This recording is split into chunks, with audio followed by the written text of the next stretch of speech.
நண்பர்களுக்கு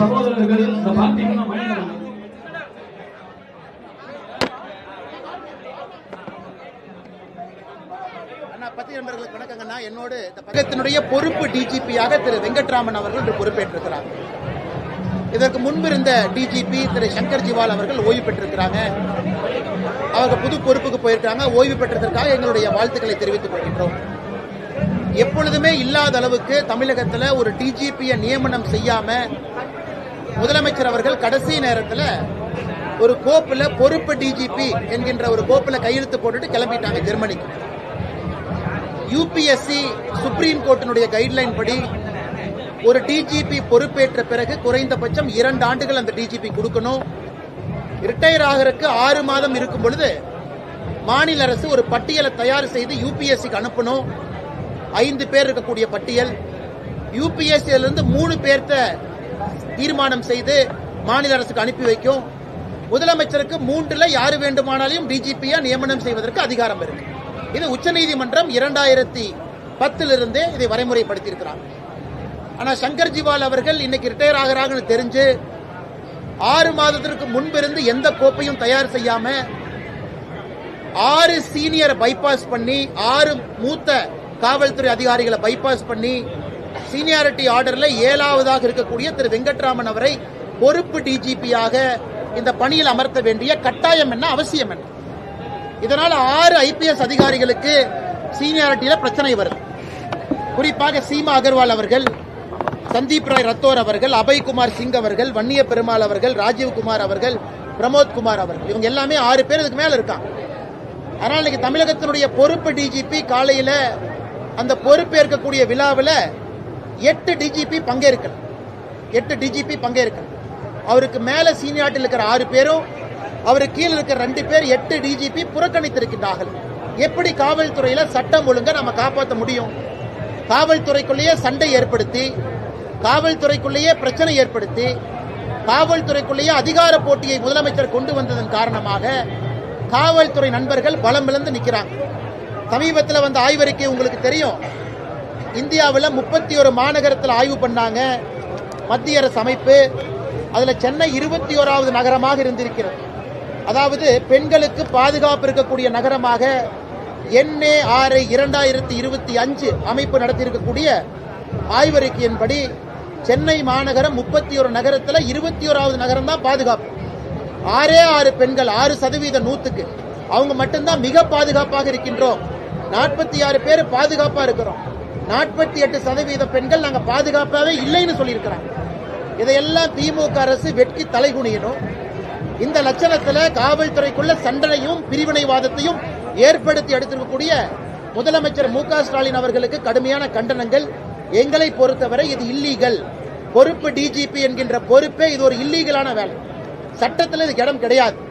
ஆனால் உடனடியாக இதை மாற்றி போர்க்கால அடிப்படையில் யூபிஎஸ்சிக்கு 5 பேர் லிஸ்ட் அனுப்பி யூபிஎஸ்சி கொடுக்கிற 3 பேர்த்துல ஒருவரை தமிழகத்தினுடைய டிஜிபியாக அறிவிக்கணும். இல்லை என்றால் இந்த அரசு போலீஸ்லயும் அரசியலை கலந்துவிட்டு நஞ்சை பாய்ச்சி பொதுமக்களுடைய பாதுகாப்புக்கே பிரச்சனை ஏற்படுத்தி கொண்டிருக்கின்றார்.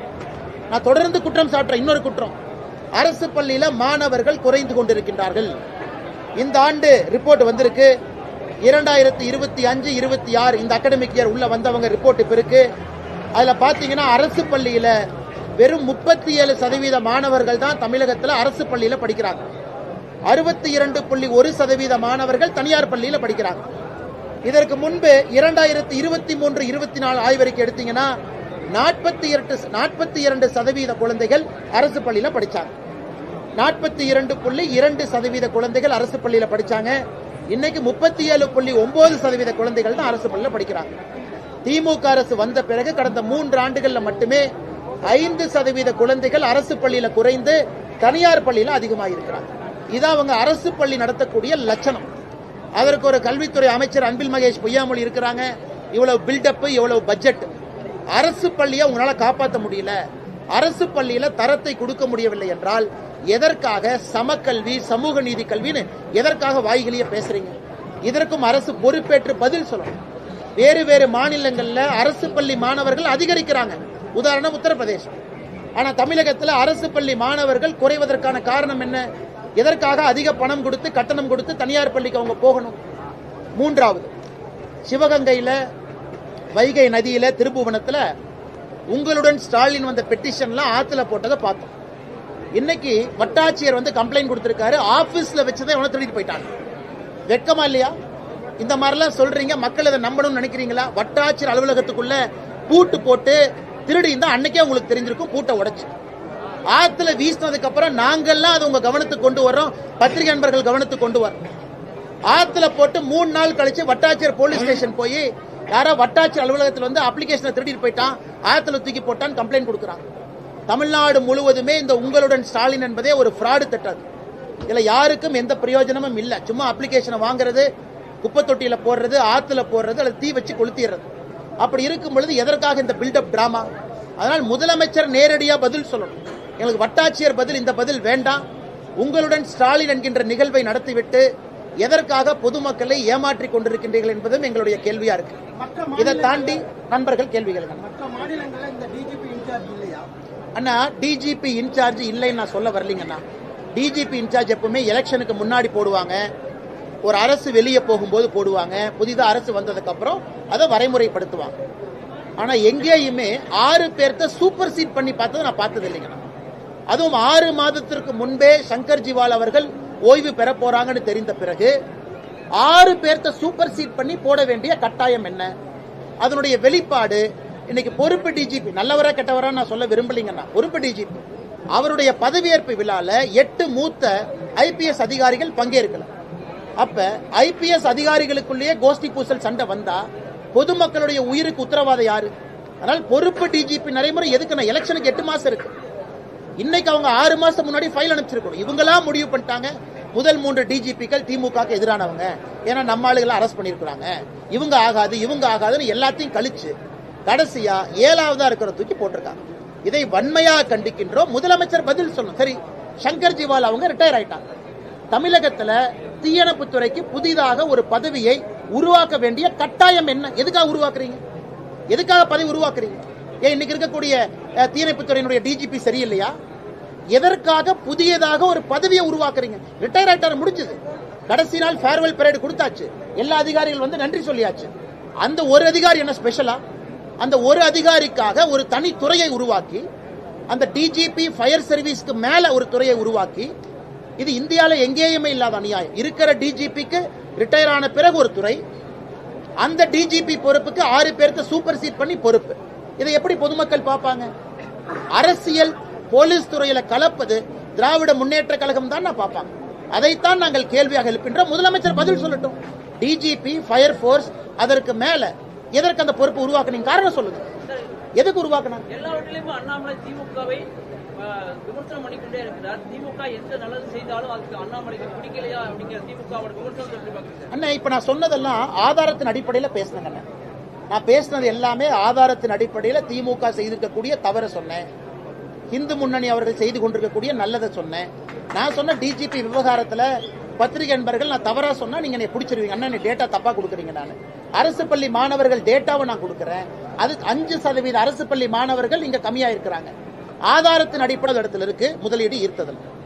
ஏதோ ஒரு கார் கம்பெனி, ஒரு டயர் கம்பெனி, ஒரு நட்டு கம்பெனி, ஒரு போல்ட் கம்பெனிக்கு வெளியே ஒரு எலுமிச்சம்பழத்தை புரிஞ்சுட்டு இந்த விவேக் சொல்லுவார் இல்லைங்க, 700 ஸ்பேர் பார்ட்ஸ்ல ஓடாத ஒரு லாரி எலுமிச்சம்பழத்துல ஓடுதுன்னு. அந்த மாதிரி ஒரு நட்டு கம்பெனி போல்ட் கம்பெனிக்கு போயிட்டு அதை மட்டும் போட்டோ எடுத்து பத்திரிகை நண்பர்கள்ட்ட ஏமாத்த பாக்குறாங்க. இங்க இவங்க வந்துட்டாங்க, அவங்க வந்துட்டாங்க. உத்தரப்பிரதேசம், குஜராத், மகாராஷ்டிரா, தெலங்கானா பாருங்க, ஆந்திரா பாருங்க, எவ்வளவு நிறுவனங்கள் அங்க போறாங்க.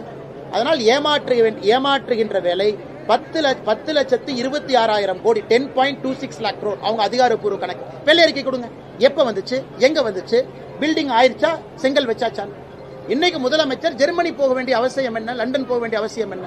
சரி, ஒருவேளை ரிட்டையர்மெண்ட் ஹாலிடேவா எடுத்துக்கிட்டா எனக்கு சந்தோஷம். 2026 மே மாசத்துல நமக்கு ரிட்டையர்மெண்ட் தமிழக மக்கள் கொடுக்க போறாங்க, நம்ம ரிட்டையர்மெண்ட் ஹாலிடே போலாம். என்ன அதனால என்ன லாபங்கன்னா, மத்திய அரசு இருக்கு, தொழில் ஈட்ட வேண்டியது அவங்க பொறுப்பு, இன்வெஸ்ட் இந்தியா இருக்கு, அவங்க பண்ணுவாங்க. தமிழ்நாட்டுக்குள்ள அந்த கம்பெனி நுழையும் பொழுது பிரச்சனையை சரி செய்வதுதான் இன்வெஸ்ட் தமிழ்நாட்டினுடைய வேலை.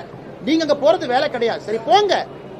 மோடி அவர்களும் குஜராத்தினுடைய முதலமைச்சராக இருக்கும்போது ஜப்பான், சைனா போய் பணம் கொண்டு வந்தாரு. அதுக்காக நான் நீங்க போறது தப்புன்னு சொல்ல, போனதுக்கு வெள்ளை அறிக்கை கொடுங்கன்னு கேட்கிறேன்.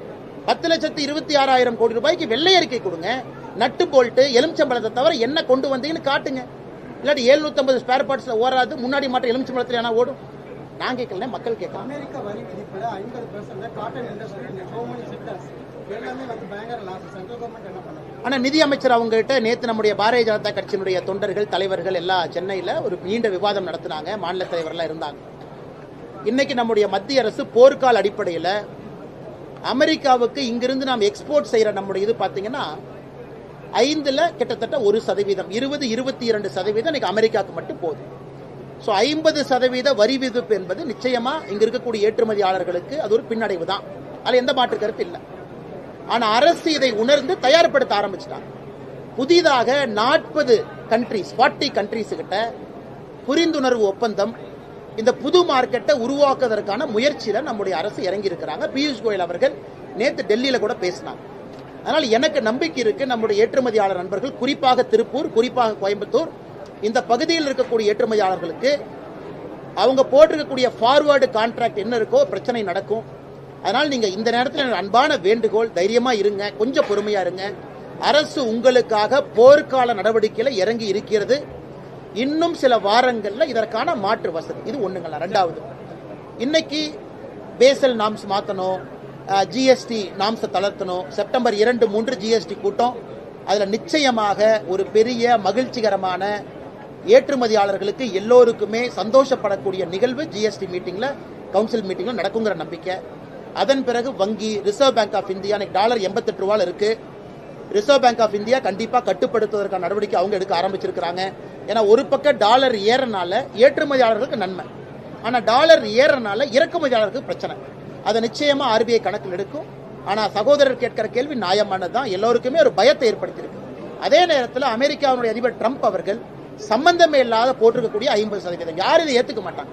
ஒரு நாட்டை மிரட்டி அடிபணிய வைத்து ஒரு அந்நிய நாட்டினுடைய கைக்கூலியாக இருக்க வேண்டும் என்பதற்காக போடப்பட்ட 50% பேசுவது எளிது, கம்பெனி நடத்தவங்களுக்கு இது கஷ்டம். அதை நிச்சயமா நான் உணர்றேன். நிச்சயமாக மத்திய அரசு கூட இருந்து இன்னும் சில வாரங்கள்ல அவர்களுக்கு இருக்கக்கூடிய பிரஷரை ஈஸ் அவுட் ஆகுங்கிற முழு நம்பிக்கை எங்களுக்கு இருக்கு. பாஜக நிர்வாகிகள் கூட்டத்துல உங்களை சுத்தியே ஏராளமான குற்றச்சாட்டுகள் வைக்கப்பட்டதா சொல்லப்படுது. இது எப்படி பாக்குறீங்க? இதுக்கு என்ன பதில் சொல்றீங்க? விடுங்கன்னு அரசியல் எல்லாம் இருக்கிறதா? 4 பேர் நல்லவன் சொன்னா 4 பேர் கெட்டவன் சொன்னா. பழனிசாமி வந்து ஒரு தற்கூரி, அவருக்கு முதலமைச்சராக தகுதி இல்லைன்னு ஏற்கனவே நீங்க விமர்சனம் பண்ணிருக்கீங்க. இப்ப வந்து அவருக்கு ஆதரவு சொல்றீங்க. அப்ப தமிழ்நாடு மக்களுக்கு ஒரு ஒரு நிமிஷம், நான் இந்த கட்சியினுடைய தொண்டங்கண்ணா, அதை ஃபர்ஸ்ட் புரிஞ்சுக்கணும். தலைவர் வந்து அப்புறம் ஒரு தொண்டனாக இருக்கும் பொழுது ஒரு கட்சி முடிவெடுத்திருக்கிறாங்க, தலைவர்கள் முடிவெடுத்திருக்கிறாங்க, அதை செயல்படுத்த வேண்டிய கட்டாயம் எனக்கு இருக்கு. அதனாலதான் கடமை என்கின்ற வார்த்தையை பயன். என் கடமை, கட்சி சொல்லிட்டாங்க, மோடி ஐயா சொல்லிட்டாங்க, என்னுடைய கடமை. இதுல வந்து தொண்டர்கள் வந்து நமக்குள்ள கருத்து வேறுபாடுகள் இருந்தா ஒரு கட்சி கட்டுக்கோப்பா இருக்காதுங்கண்ணா. அதனால அந்த பிரச்சனை முடிஞ்சது. எங்களுடைய கடமை தலைவர்கள் சொல்லிட்டாங்க, செய்ய வேண்டியது அண்ணாமலை என்கின்ற அந்த தொண்டனுடைய பொறுப்பு. ரெண்டாவதுங்கண்ணா, நேற்று ஐயா ஜி.கே. மூப்பனார் அவர்கள் மறைந்து 24 ஆண்டுகள் ஆச்சு. அந்த நிகழ்ச்சிக்கு அண்ணன் ஜி.கே. வாசன் அவர்கள் அழைச்சிருந்தாங்க, எல்லாத்தையும் தனித்தையும் அழைச்சிருந்தாங்க. மேடைக்கு போகும்பொழுது இருக்கை போட்டிருந்தாங்க. ஜி.கே. வாசன் அண்ணன் சொன்ன இருக்கையில நான் அமர்ந்திருந்தேன், அவ்வளவுதாங்க. அதனால அரசியல் எதுவும் கிடையாது. எல்லாருக்கும் மேலே எனக்கு அன்பு இருக்குங்கன்னா, பண்பு இருக்கு, பாசம் இருக்கு. உங்களுக்கு தெரியும், எனக்கு தனிப்பட்ட முறையில் கோபம் இருக்கு, ஆற்றாமை இருக்கு, வேற இடத்துல இருக்கு, திமுக இருக்குன்னா கூட ஒரு திமுக அமைச்சரை பார்த்தாலும் கூட மரியாதை கொடுக்கக்கூடியவன் நான். அது வேற, இது வேறங்கண்ணா. அதனால என்னை பொறுத்தவரை அண்ணாமலை என்கின்ற தொண்டன் கட்சி சொன்னதை கேட்டு செயல்படுத்தி கொண்டிருக்கிறார். மிகுந்த மகிழ்ச்சிங்கண்ணா. 7 ஆண்டுகள் ஆன பிறகு பாரத பிரதமர் நரேந்திர மோடி அவர்கள் இன்னைக்கு சீனாவில் அதிபரை சந்திச்சிருக்கிறாங்க. அதுல சீனாவுடைய அதிபர் பேசினது ரொம்ப முக்கியத்துவம். நண்பர்கள், நீங்க அதை டிவியில போட்டீங்க. ஆசிய கலாச்சாரத்தில் 2 முக்கியமான நாடுகள் நண்பர்களாக இருக்க வேண்டிய கட்டாயம் நமக்கு இருக்குங்கிறார். அப்ப சீனாவுடைய அதிபர் உணர்ந்திருக்கிறாரு, இந்தியாவும் சீனாவும் சண்டை போடக்கூடாது, சீனா தேவையில்லாத பிரச்சனை பண்ணக்கூடாதுன்னு உணர்ந்திருக்கிறாரு. வருகின்ற அந்த நூற்றாண்டு என்பது ஆசிய கண்டங்களுடைய நூற்றாண்டு. It is century of Asia. நிச்சயமாக இந்தியாவும் சீனாவும் வலிமையாக இறங்கி வரும் பொழுது அது உலகத்தில் எந்த நாடு நம்மை கைக்கூலியாக மாற்ற நினைத்தாலும் அவர்களுக்கு அது ஒரு படிப்பனையாக மாறும். இன்னைக்கு எஸ்சிஓ மீட்டிங் போயிட்டு இருக்கு. இந்தியா இருக்கிறாங்க, பிரதமர் மோடி ஐயா இருக்கிறாங்க, சீனா அதிபர் இருக்கிறாங்க, ஜி இருக்கிறாங்க, ரஷ்ய அதிபர் புட்டின் இருக்கிறாங்க. 3 உலக தலைவர்களும் ஒரே நேரத்தில் இருக்கிறாங்க. இது மற்ற உலக நாடுகளுக்கும் ஒரு எச்சரிக்கை மணி. இந்தியாவை நீங்க நசுக்க நினைச்சீங்கன்னா இந்தியாவிற்கும் வழி தெரியும் என்பதை பிரதமர் அவர்கள் காட்டிக் கொண்டிருக்கின்றார்கள். அதனால் நிச்சயமாக நல்லது நடக்கும். நிகழ்ச்சியின் மகிழ்வுரை எம். அருண் சங்கர் மாவட்ட துணைத் தலைவர்.